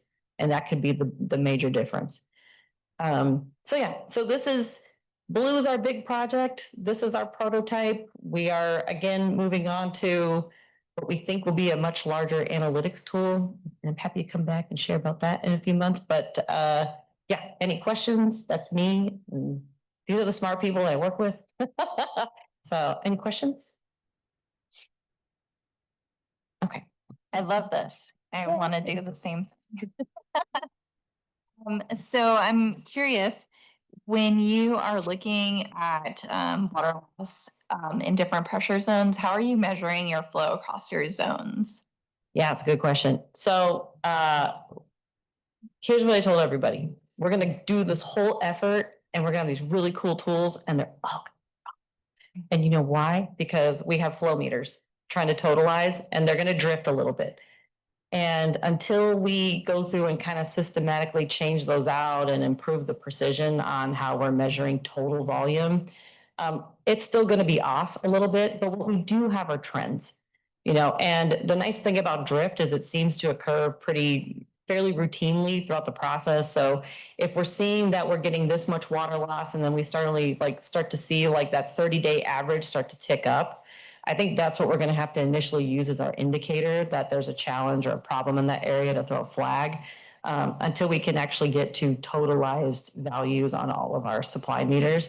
But I don't look at it as a total loss because you can use it for, it's still going to be a good indicator. But yeah, we got a mixed bag out there of, flow meters and totalizing meters. Got it. And then on the sewer collection side, are you guys using smart covers for that? For the INI analysis? What do you mean smart covers? To measure like when you're getting your inflow, like the level in your manhole? So we're not actually using any IoT kind of manhole sensors just yet. That's something that what we're going to basically be using is we have AMI data. We are currently working with the CaDC actually to do that disaggregation of AMI indoor and outdoor. So the idea is that we'll use like our lift stations, our flow sensors at lift stations or flow meters at lift stations to basically find out what the sewer shed caught, and then upstream we'll be using that disaggregation or indoor usage from residential and commercial, assuming there's a certain amount that didn't make it back to the sewer to do the mass balance initially. But I would actually the nice part about it is we'll have the environment where we could put something like that in. And we do have certain areas where I would like to do that because not all of our catchments drain nicely to a lift station. About 40% of I would say our service area drains directly to a wastewater treatment plant. But there are nodes where we could install something like a sensor and be more strategic about it. But I don't want to make any purchases or recommend any purchases until we've had a chance to take a look at what we've got out there and where we're really finding challenges. But we would like to get there. Yeah, we're looking at doing an INI analysis, and I think we'll use smart covers because right now our factor we're using to estimate wet weather flow is very high, and it's driving a lot of CIPs. So we want to really dial that down and see if we can make improvements with the INI issues before we spend money on those projects. Absolutely. And then last question. So I did worked on something similar when I was at my prior agency. And when I started approaching our operators and started talking about like bringing in SCADA data into like a third-party platform, there was definitely a lot of concern and pushback because, SCADA systems are in their own servers, very protected for obvious reasons. And I was wondering how, if you encountered similar issues and how you dealt with that. I mean, we certainly have concerns, we have not gotten to the point where we have actually done the data integration. So I'd be curious to see how everybody feels then. But we're not actually, it's not a live link into SCADA. It's all being dumped into a SCADA historian. And the SCADA historian is already separated by a central PLC, which is kind of our firewall to our thousands of PLCs that are out in the system. So, I mean, we kind of have to look at it holistically about what kind of security is already built into the network. And Jonathan, if you want to add more to that, you can. Yeah, I'd say one thing that was definitely helpful was that a lot of the folks, so I mean, Moulton in general, we have a culture of like, if somebody asks you to help with something, or, you get kind of, the expectation is you drop what you're doing and you do it. Even if sometimes it's taking it on faith, but when you ask somebody to take something on faith, it's a little tough for them to continue to maintain like the level of quality that you might be expecting when they don't know what it's impacting, because it is in addition to their job. And that's just kind of, I know you had stuff to do today. We kind of need this. So you're going to also do that. What I think was helpful certainly was kind of decoupling what they were trying to kind of get at by saying like, oh, there's security concerns. So at least in some of the conversations that I had, and Lindsay, you've had similar, but also probably different, that, some of the main concerns were, oh, well, they weren't wanting, automated decision-making in SCADA without their input. And like, that was another Onion reference, like kind of peeling back like the different concerns that they had.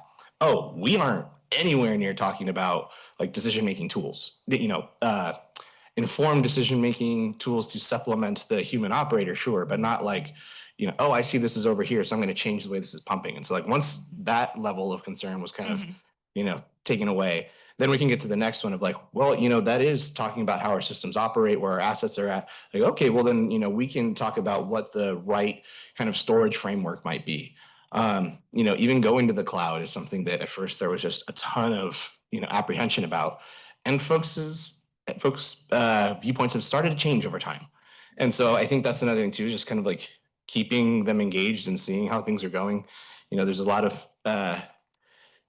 more things on the cloud than people probably realize. And so like once you start to kind of bring them along with the fact like these are secure things, these are the other government agencies that are using them, and spending the time with them to understand what their concerns are have definitely helped.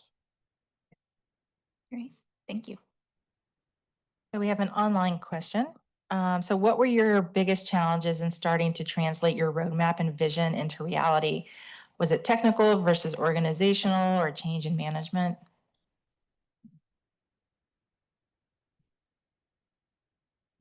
I would say, back to what Jonathan said, I feel very fortunate because Moulton has this HERO acronym where it's like honesty, effort, respect, one team, and it's a huge part of our culture.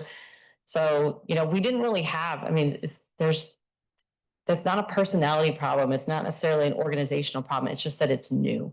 And I think in trying to get everybody to envision what we wanted to do and then not leave anybody behind, because it's like, you want to go fast, you go alone, you want to go far, you go together, and you wanted to really make this more of like a village type of project. It does take a long time.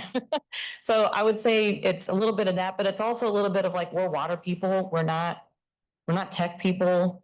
Like we know technical stuff, but we're not tech people. And it's like, man, we had to do our own market analysis, because there really wasn't something that you could just tap into and go, well, what are the products that are out there? And if you did go search for them, it's usually behind contact us, and you have to talk to the sales guy. And it's like, all right, well, it's very opaque trying to understand like what options are out there. And it's like, so it did take quite a bit of research. We knew that we also wanted to do data governance, and I feel like it took up until maybe 6 months ago for us to really understand like where that pieced in. And we also didn't want to get into a position where we created a framework for data governance that was based on a proprietary unified model, maybe that was developed by somebody else. And then all of your thought process and your framework is like based on their construct. Like we wanted to have something that our team built and that we maintained and made sense to the district.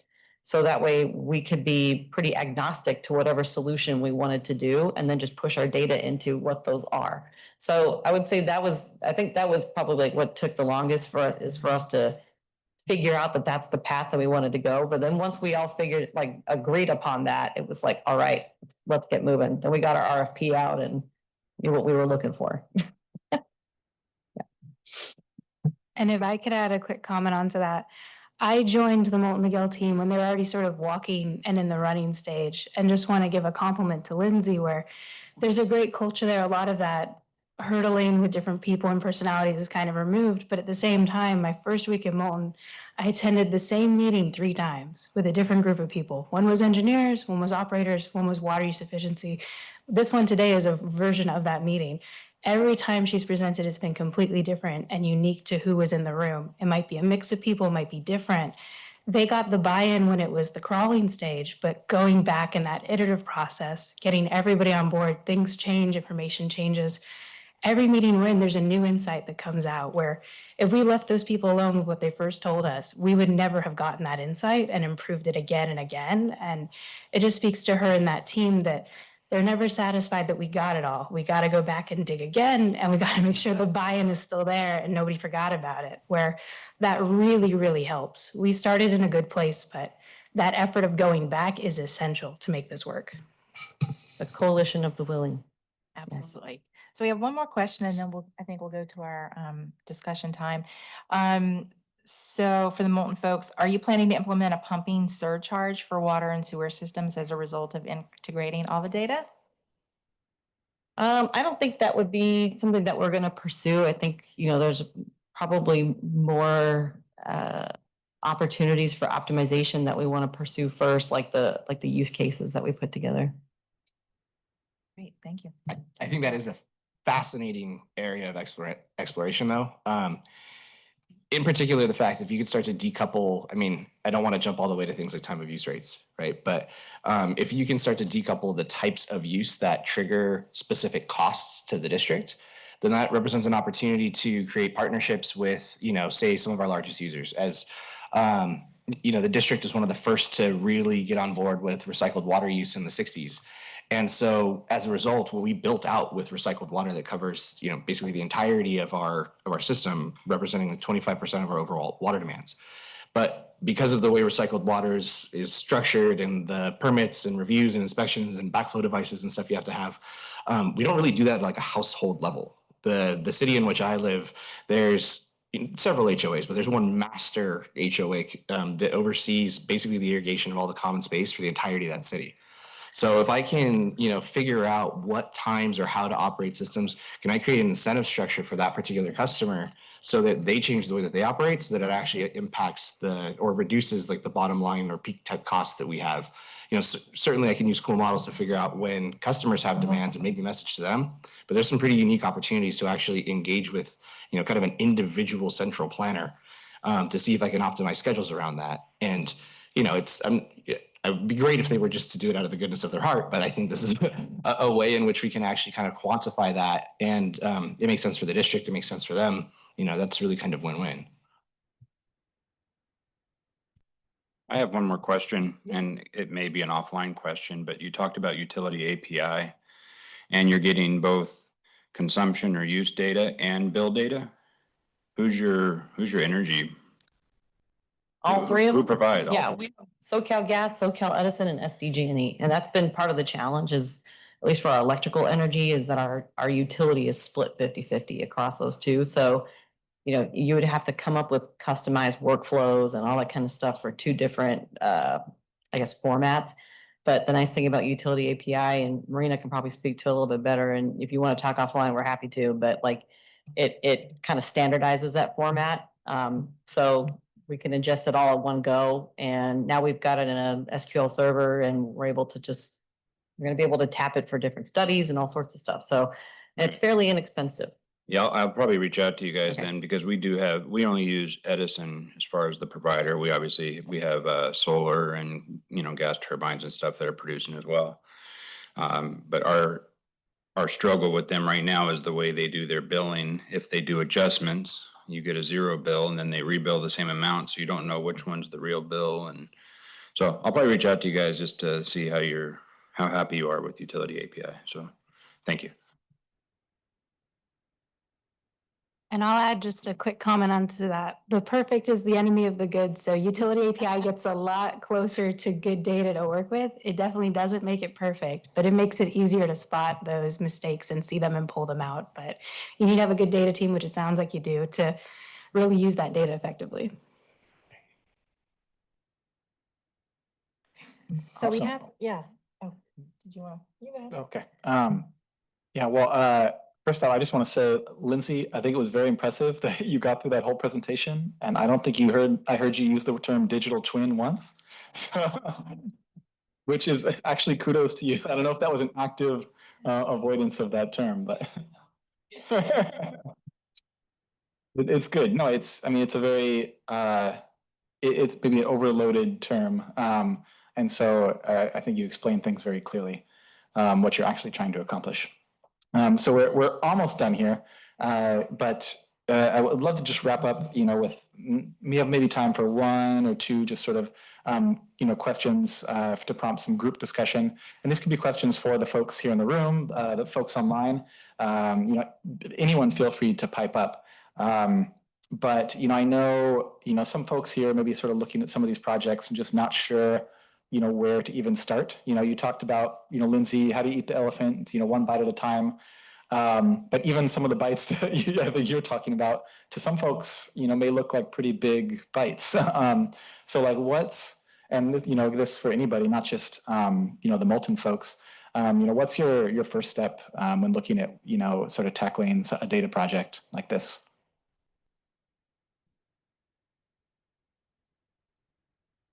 Hire a data scientist. Yeah, there you go. Yes. Yeah. Well, I was gonna say, leverage the existing, I guess, coalitions or folks that are already coming together. So I would say, because water loss pulls information from finance, from ops, from engineering, from our data team, from water resources, we already convene once a year and talk about these things. And now we've kind of got this nice setup where everybody knows that they're going to be asked for certain data. And it actually helped us. We call it Baby Blue.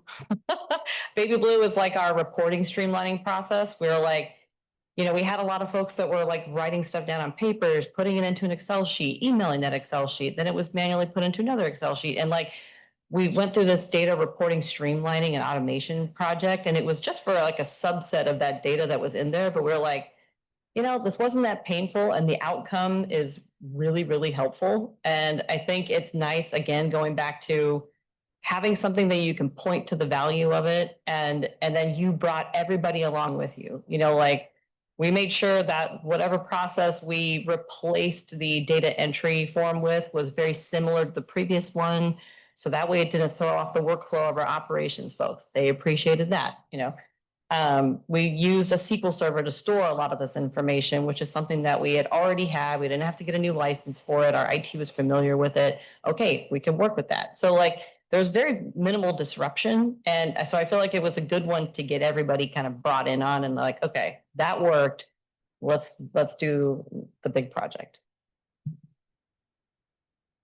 Yeah, I love both those answers. And honestly, they kind of go hand in hand, right? Like, you could start with, it could even be a data science intern. It doesn't have to be a full-fledged, full-fledged hire to start with, right?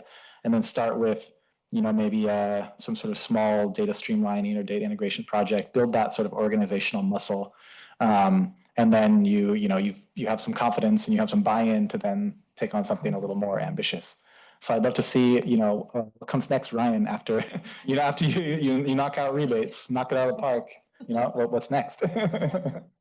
Well, that's great. And, we're almost out of time here. Last, I'd love, thought of anybody here, how can CaDC maybe, help support folks in efforts like this? As a network of water utilities, I think what we're doing here is great. Just sharing this knowledge, sort of builds, helps people realize that some of this stuff is possible if, and, to varying degrees of ambition. But, curious, are there any steps to this process where, you all have benefited from, or, could you see a role for CADC in the future? I mean, I've been thinking about that one quite a bit, but today in particular, I think the concept of the learning series, like for Power BI and things like that, for folks that are interested. I mean, the benefit of those that are already part of the collaborative is that there's kind of already a lot of buy-in, but there's not necessarily, well, how do I get there next? There even needs to be an understanding of what level of licensing do I have, and like a whole bunch of other little things that the collective knowledge in this room is really helpful to get somebody a direct answer. But then from there too, it also helps to highlight like, okay, well, I've got this cool idea. I can build a Power BI dashboard, but then I realize there's all these different things that need to get connected that presently aren't. And it's almost like trying to implement the solution helps you realize what you needed to have in order to implement the solution. And so I think by making those things more accessible, you can start to, as at an organization, you can, oh, here's one small solution that I want to have. Here's what I was able to do. I can show it to a different group. We can talk about a bigger aspirational thing, but then can kind of work back from there to see like, okay, well, that's going to be a really big project and needs 5 different, license upgrades. And it's like, it's kind of like managing expectations, but making it more, empowering more the people that are kind of already convinced it's a good idea, but helping it so that they can take it out of the realm of the abstract and make it a little bit more tangible for those that are ultimately going to need to become data stewards and so on, before they become the tool users, because that's the take it on faith part that can be a little hard. And I had similar thoughts to Jonathan, but just to put more direct words on it for asking for a deliverable, I would say we've mentioned a lot of data governance, a lot of documentation, a lot of sort of like the readmes and the processes. Having CADC sort of be the hub of those lessons learned, those case studies, that documentation, that data governance. If somebody's already done it and we've shared it or other people have shared it, just collecting it all in one place, whether it's sort of the messy scrap notes today that becomes a very clean guidance standardization tomorrow, but sort of keep track of all of us because we're all doing that in our own way. But eventually the pieces will need to coincide and line up. So sort of keeping on us to do that together. Awesome, thanks. And then Megan had mentioned just like trainings like this. So we will absolutely keep doing that. Another question that came in is around AMI and developing best management practices based on each vendor, storing data in-house. We have a whole project that we're integrating our existing AMI software or support systems into Wavelet. And so we are working on this, so that's a very big deal. If you're interested in more things like this, please come to our data summit. So it is next month. And even like today's webinar, we have a monthly, if you're a member of CADC, any of your staff is welcome to join our monthly open discussion, what we call data pipelines, automation, and warehousing. And this is where we talk like this every month. So everyone comes together, we share these different types of challenges and solutions, and we document it all, and then we share it amongst each other. So if you're interested in that, you think maybe your agency is wanting more information about how to participate in CADC, this is a good part to be involved with. But we take it to the next level at the Data Summit. So we're going to talk a lot about AMI there and the cool stuff that we're doing. It's not going to be a hybrid event. It is in person, but it'll be at UC Davis.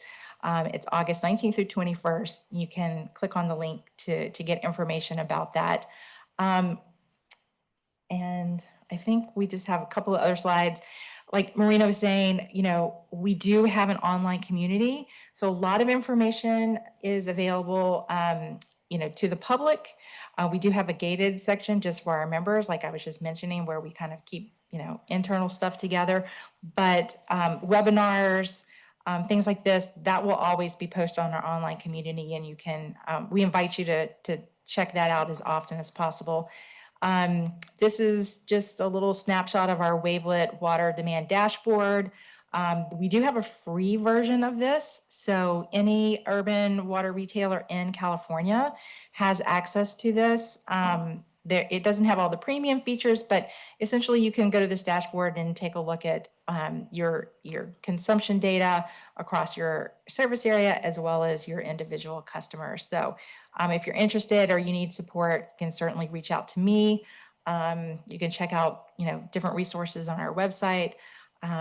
I think we just have a couple more minutes, and I hope that we were able to answer all of your questions. I don't see any more that have come in. Nope, I think that's about it. So we're at time. Thank you all so much, and look out for an email with the recording and the presentation. So thanks for our speakers. Amazing. Always learn so much. Thank you. Thanks, everybody.